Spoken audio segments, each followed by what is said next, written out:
Welcome to Go Team Score Points, a podcast that started because the news is a lot and maybe learning about sports will be a nice distraction. In today's episode, we will go over some current events and the Jazz Spurs game in Salt Lake. It's our best episode yet. Is it? I think it is. Have you ever heard of the flu game? No. So I think it was in the 1997 NBA Finals. The Jazz were playing the Bulls and Michael Jordan was sick. Oh. Like really, really, really sick. Like he makes a three-pointer that he says he didn't remember. He was like, wow, really not well. And he's like got his head on Scottie Pippen's shoulder, and like walking off the court. And he's kind of just, yeah, that's you today. Yes. This is your flu game. Yes, it is. It'll go. It'll go down in history as like the bravest podcast performance. I cannot believe I lost my voice. I mean, like yesterday I could not speak at all. Yeah. But you're back. I'm back. You were upgraded to probable overnight for the podcast from doubtful. Yeah. Yeah. And here we are. We're doing it. Yeah. Did you look at any current events? Well, Jimmy Butler got hurt. He tore his ACL. It's a big one. Yeah. It's a big one. I feel like people have been saying it for a lot of years now, but it feels like maybe it's actually the death knell in Steph Curry's like career in terms of like his chances to compete, his team to compete at a high level. That there's kind of just like no way out. Thanks a lot, Jimmy. Thanks a lot, Jimmy. It's complicated. When the Warriors were like dynastic in like the late teens, right? They had won 3 championships in 5 years or something like that. Really great. And then I think Steph Curry got hurt for a year and they were like terrible. And they ended up with a really high draft pick. And then he was coming back and everyone was like, wait a minute, this is going to be scary. They're going to be really good. And they missed on like 2 draft picks. They drafted this guy Wiseman, who turned out to be a bust. And then they drafted this guy, Jonathan Kuminga, who is still on their team. I think we've probably talked about him, who's just been like very, very frustrating and disappointing. And the Warriors were selling it as this like 2 timeline plan to like do right by Steph Curry and Draymond Green and Klay Thompson as their careers were winding down, as well as build this next team that could be really good coming up. And a lot of people were like, it was, you know, the talk like this week has been like, this plan was like doomed to fail. It was never going to work. I think it's really hard to be good in the NBA. And like I think one of those 2 guys they drafted, they passed on Tyrese Halliburton. Ooh, big mistake. Big mistake. Yeah. But it's retrospect. Like plenty of other teams didn't draft him too. You know, I think it's not so much a testament to like their grand plan failed. It was just like, it's really, really hard to be good for a long time in the NBA. And also he got injured. So yeah, maybe not a huge mistake. Where would they be? So that's a big one. Kind of a bummer for Butler. I think he's 36. Yeah. That's like that's a long recovery to come back from and be, you know, what you were or even close to what you were at that age. Yeah. So it's kind of sad. It is kind of sad. It must be like dark days, right? It's easy to say like, you know, like, oh, poor millionaire or whatever. But I bet that's like a really hard. Oh, yeah. Because I would think that he would know like that he is like old, like the NBA scale. He is old. And to get this injury, like I think he might know this could be the end of a career. This could be career ending. Yeah. And I think he must know that. And that would be devastating, especially because he like just got moved to this team, which he seems happy with. Yeah. For the first time in years. Right. They were 12-4 in their last 16 games. Yeah. Like they were rolling a little bit. I really wonder, Jimmy Butler, come on the show. I'd love to talk to you. He's got time. Yeah, he does now. He does. He could be your emergency contact. Yeah. He could be, but he would be like, oh, I can't like drive right now. Yeah. Send a car. Yeah. The amount of like belief and self-confidence you have to have, like unfailing belief in yourself always, not only to make it to the NBA, but to be like him in the NBA is a lot. It takes a lot. And on the other hand, there must be some like, I wonder if there's any doubt creeping in, like this could be it. Maybe I might never be like an impactful NBA player again. I don't know. It'd be sad. It'd be really hard. Identity kind of crumbling. Yeah. Not on your own terms, you know. My other thing is we heard from Kylie. Oh. I asked Kylie a question about Kyle Lowry. A few thoughts. Everyone loves Kyle Lowry because he's one of the best players to ever play for the Raptors. He's a fan favorite. He's a crowd favorite who won the championship when he was leading us at point guard with Kawhi. So everyone loves him. No one wanted him to leave or get traded. He's also said that he will, before he retires, he will get traded back to the Raptors to play his final game in the NBA with the Raptors. So people just love him. Nice guy, good guy. He did play when Nick Nurse was our coach. They won the championship together. And then Kyle Lowry got traded. And then 2 years later, Nick Nurse got coach traded. And then they ended up back both on Philly. They didn't both get traded to Philly right away. So that's my insight on the Kyle Lowry situation, Toronto will love him forever. And once you win a championship. Yes. And she is a Torontoan. Yeah. So it's real. Okay. That's all my current event. All your current events. Other one this week, Kevin Durant passed Dirk Nowitzki to become the 6th all-time leading scorer.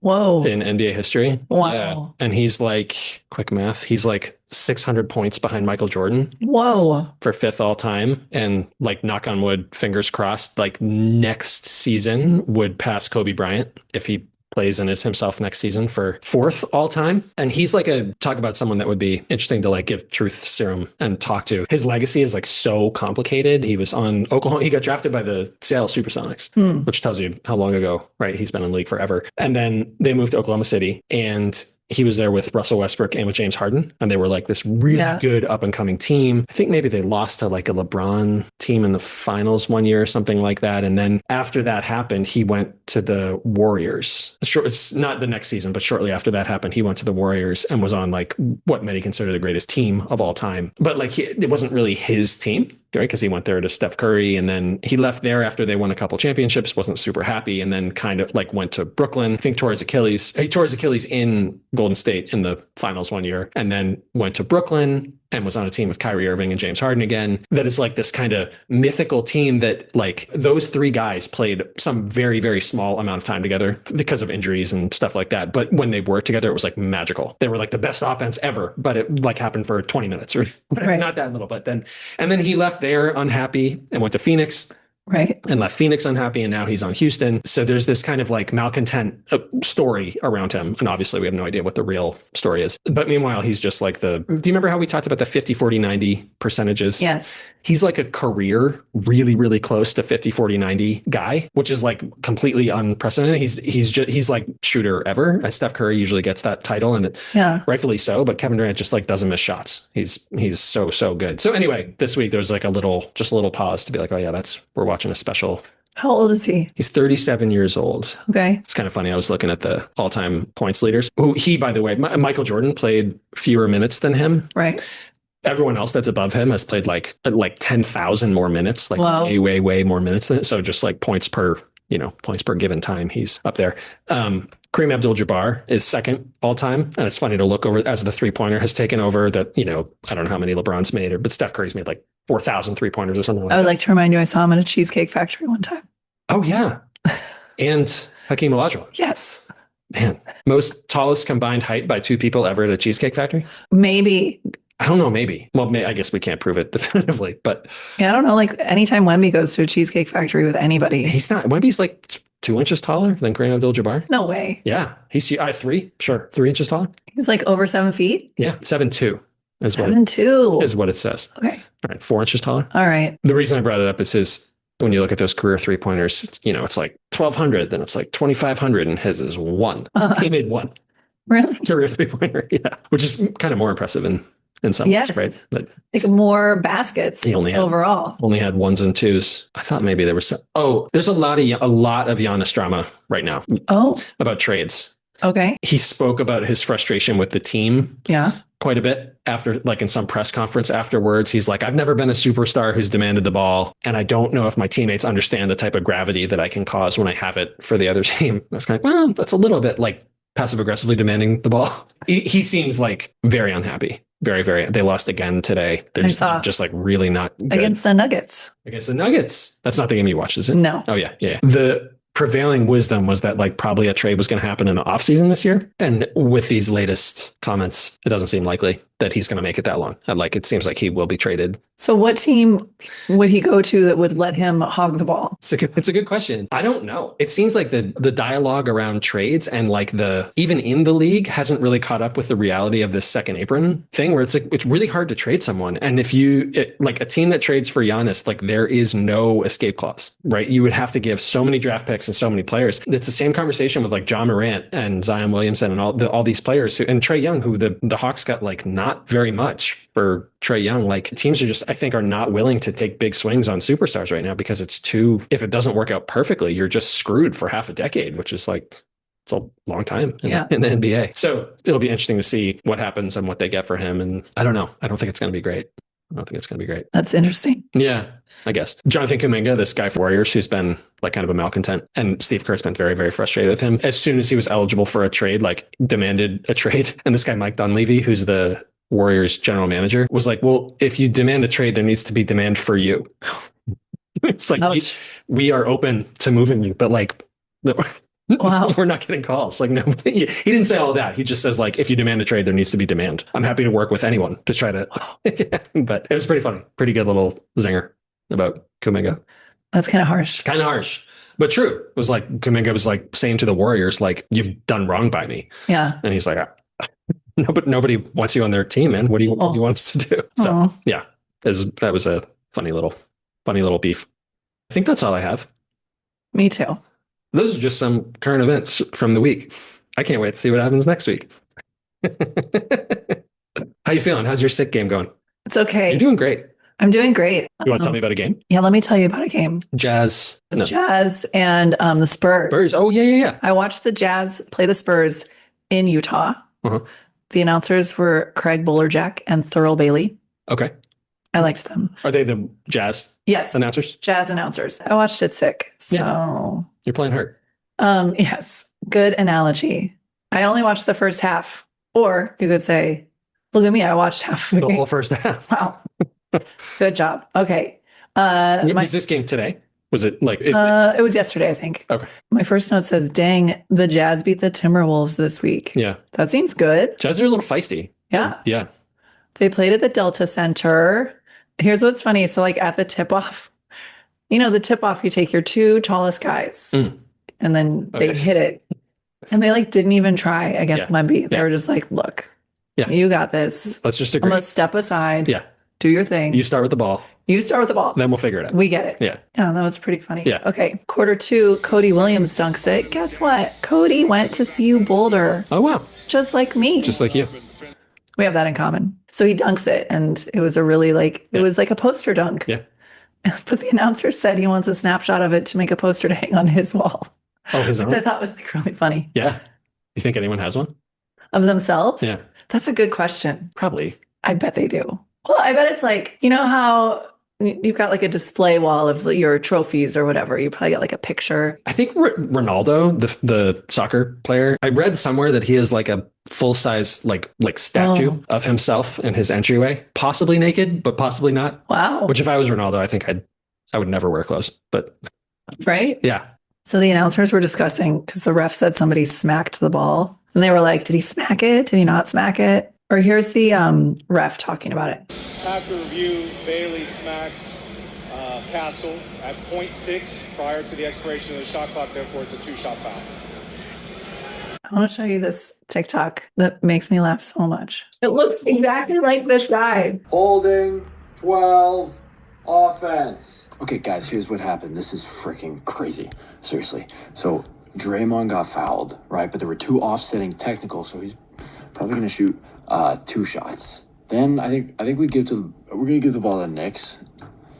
All right, I gotta head out, but love you. That made me laugh so many times when I watched it. That he's like, the NFL refs are so official and NBA refs are like telling secrets. Yeah, but it's like the way they lean in. Yeah. They're like, here's what happened. Yeah. All right, I like it. Well, it reminded me of that. Okay. At halftime, it was 65-53 Spurs. Okay. The last thing I watched about the game that took me down a little tiny rabbit hole is, so they're like, the game today is sponsored by Delta Airlines. And then they like say their motto or whatever, Ford, blah, blah, blah.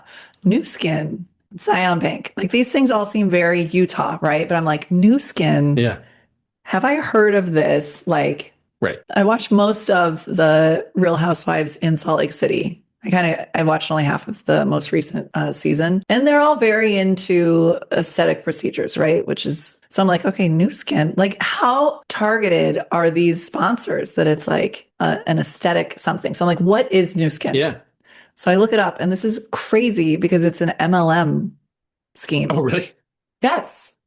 And like everything I've read on Wikipedia about it is like, it's like started in the late 80s or the 90s. It's like each decade is lawsuit, fines by the government, class action suits. Wow. I know. But they must be doing okay if they're sponsoring the Jazz. Right? Better than okay? I don't know. Well, they were listed in USA Today as having the best customer service like last year or the year before, which is like, how are they measuring that? Yeah. So, but yeah, it just says like New Skin Enterprises is an American multi-level marketing company that develops and sells personal care products and dietary and nutritional supplements. Wow. Sells its products in 54 markets through a network of approximately 1.2 million independent distributors. So is this like Avon ladies, but New Skin? Yeah. Wow. Yeah. And they paid $47 million in a class action settlement in 2016, citing failure to disclose that its Chinese subsidiary did not register as a direct seller. I don't really know what that means, but just shady practices. Yeah. Oh, and that there were allegations of a bribe that saw charity funds go to a Chinese politician. Wow. Yeah. I mean, supplements are sketchy here, like Right. in the most reputable. Right. They sell anti-aging, acne treatment, sun protection, hydration products. They sell beauty and wellness devices, nutritional supplements, metabolic health, weight management, and general wellness, personal oral care, and cosmetics. Even last week tonight, John Oliver gave them a Really? mention. Yeah. Wow. And he said that New Skin reported that 93% of its distributors did not receive a commission check in an average month. Wow. They're not recruiting enough of their friends, is what it sounds like.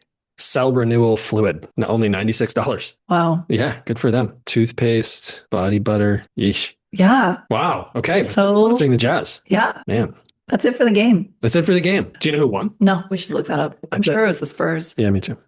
If I was a FanDuel guy, I would put my money on the Spurs. Good bet. Okay.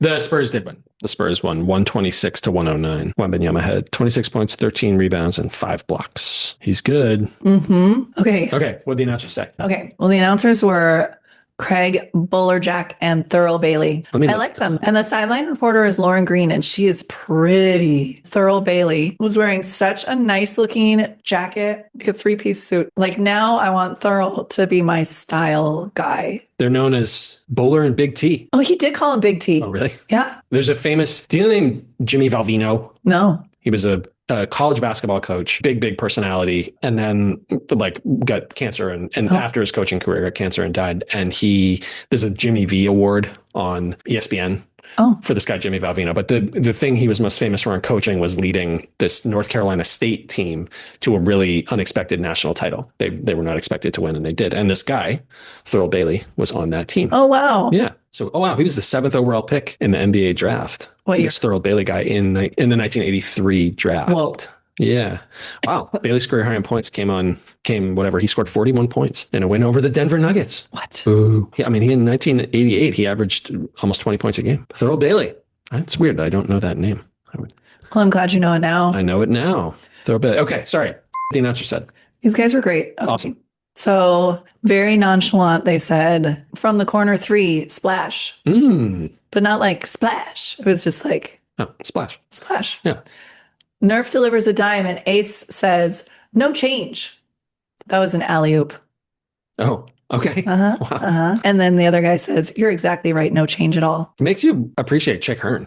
Yes. Just how many of these things don't stick. Yeah. You know? Yeah.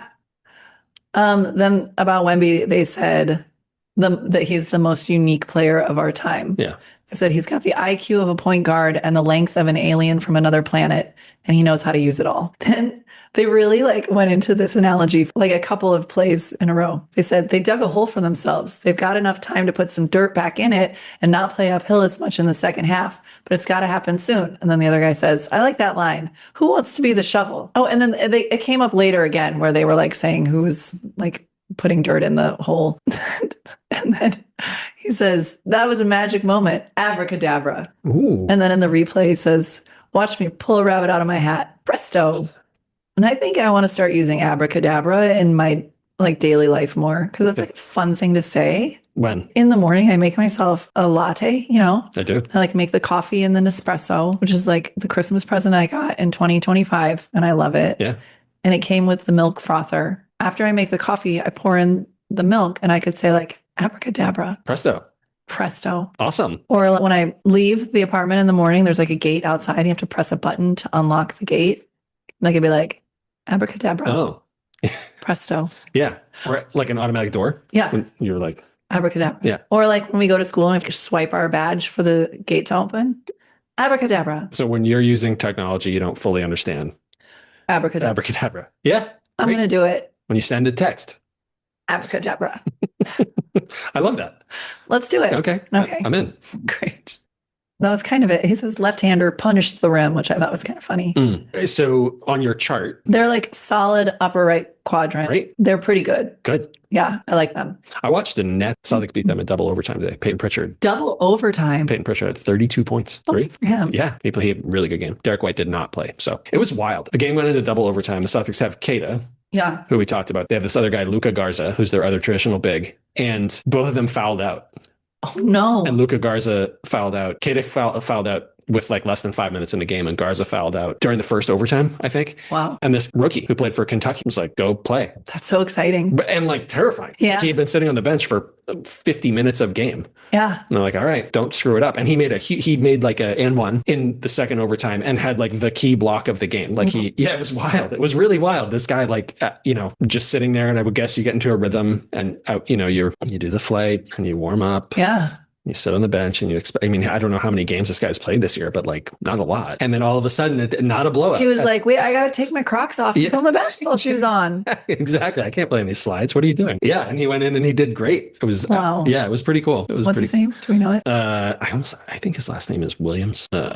Wow. He must be very new if you don't know his name and he's on the Celtics. I don't know. Amari Williams. Good for him. Just because average 5.8 minutes a game, 1 point per game. That's incredible. Right?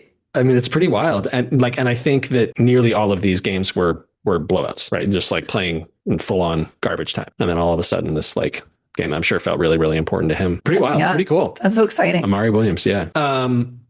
Okay. So these guys are solidly upper right. Yeah. They did a good job. Okay. I love it. Did you have an MVP? Yeah, I do. It's Amari Williams. Yeah. That was such a fun story. Right? Like that you just told a minute ago. Yeah. That's very inspired. Yeah. Like that's exciting to come off the bench and then have like the greatest game. Yeah. I don't know it, but it's like very probable that these were his first like meaningful minutes of the season where like it's exciting in the fourth quarter overtime with the game within 5 points or something like that. That might have never happened for him. I'm going to go De'Aaron Fox, who plays for the Spurs. Okay. And it's more of a season MVP kind of thing because the Spurs have been sneaky good, and Wemby's obviously Wemby, but a lot of the questions about their team were like, they have a lot of guards on their team, and are they going to fit together? And Fox has been great, particularly when Wemby was hurt. Fox like very much held them together. So good job. Yeah, good job. Do you have an LVP? Yeah, multi-level marketing schemes. New Skin. New Skin's my LVP. I like it. I like it because skin cell rejuvenating serum for $100 is too much money. Not when it's just like repackaged Vaseline or something. Yeah, at best. Yeah. What did you learn? What did I learn? Thurl Bailey scored almost 20 points a game in the NBA. Good job. That's what I learned. Yeah, that's hard. I learned that Cody Williams went to CU. Most confusing part. Mine was that the Jazz are sponsored by a multi-level marketing company. Yeah. That's confusing. Because the marketing company has that much money to spend, like because it's that successful, because the Jazz didn't vet them. Right. Like I kind of feel like MLMs have a different space that is not like in the mainstream, which I know is ridiculous because their whole deal is getting the volume of people involved. Right. But it just seems like they should be separate from. It'd be like if a gambling website sponsored the NBA, Right? Yes. It'd be so beyond appropriate. This might be a little ranty. He didn't play in this game, but there's this guy, Lauri Markkanen, who's scoring like close to 30 points a game this year for the Jazz, who's like really, really, really good player. And the Jazz have not been trying to be good for a long time. He's awesome. He's like 7 feet tall. He can kind of do everything. In like basketball nerd speak, like he doesn't need the ball to score. Like he doesn't need to be like dribbling the ball a lot to score. He can augment he's just like this great fit. He's a great player. And they've been talking about trading him for like more draft picks for like a lot of years. He's 28 and the Jazz have been terrible for a lot of years in a row now. And so my most confusing part is like, what's going to happen to him? Like, is he just going to whittle away? Right. I mean, he makes a lot of money. Like they're paying him a lot of money. So there is like the poor millionaire story, but like he deserves to compete. He's really good. He's like on this terrible team, so defenses can focus completely on him, and he's still scoring almost 30 points a game. So Lauri Markkanen, what's going to happen? That's my most confusing part. Okay. Doesn't seem fair. Doesn't seem great. Like it shouldn't happen. The NBA should not be okay with that happening. Right. He's too good. Did we do it? I think we did it. Good job. Good job. Thank you for listening to Go Team Score Points. Today's episode was edited by Irish. Information came from Aiden Micho on YouTube, Wikipedia, Last Week Tonight with John Oliver. You can reach us at goteamscorepoints@gmail.com. Join us later this week where we will learn about O'Keefe's Working Hands Lotion. Did you get into a multi-level marketing scheme?